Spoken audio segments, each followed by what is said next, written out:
Hey y'all, it's Angie. I'm going to start by thanking the folks at Veement for sending this 4K dash cam over for testing and evaluation. Unboxing, you get your dash cam, your power source, your rear camera wiring and camera. You have your instruction booklet, and this little piece is used to push your wiring up around the top of your roof. Two size straps that are going to help you get your camera mounted to your current mirror, a couple little pads here that go with your rear view camera. To attach your camera to the mirror, pick out a size strap that is going to suit you for your size mirror.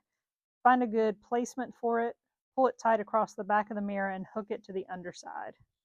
Follow the same procedure with the second one. You'll plug your cords into the top of the camera. Use the orange tool to tuck the wires up into the roof and along the door frame.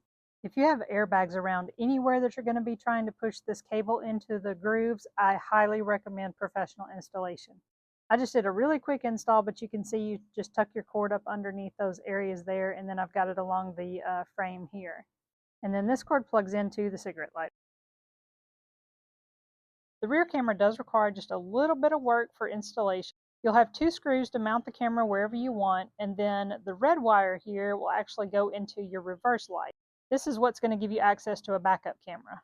Make sure to only wire this into your reverse light and not into your brake lights or tail lights. Follow the same wiring and installation process that you did with the first wire and plug that into the top of the camera as well. Finished look with both wires attached. I reached up to turn this on, but then realized that it does start automatically. This is a multifunctional camera. It's touchscreen.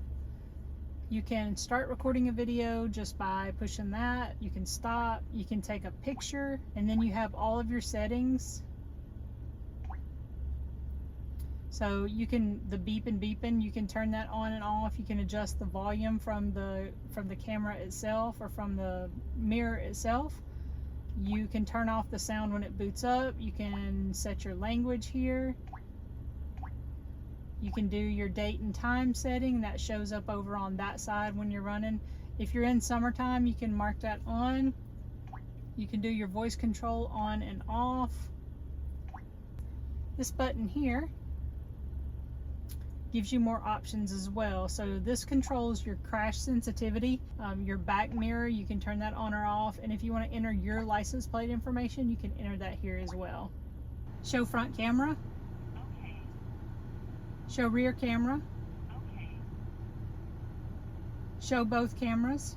Okay. Show rear camera. Okay. It's really easy to switch between the front, rear, or the split on these.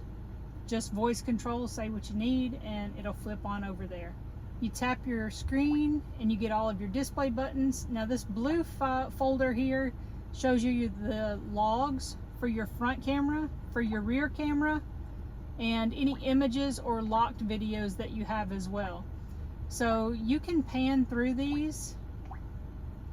We'll just pick one down here.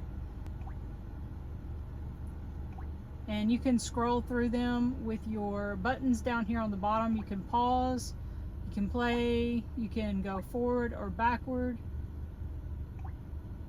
Same thing with your rear. You've got your directory there. Just basically pick whichever one you want. I feel like the video quality of this camera is excellent. It's easy to see when you're driving down the road. I like the fact that you can switch between the front and the rear camera with just voice control. You also have your rear view camera if you were to put it in reverse and back up. I did not wire that in for this demonstration. The camera itself is very easy to mount on my existing mirror. I didn't have to replace that. The install of the wiring and threading that through is very straightforward. Quality is excellent. A really high quality camera. The 4K is amazing. If you're looking for a really solid, fairly easy to install dash cam, I definitely check out the Veement.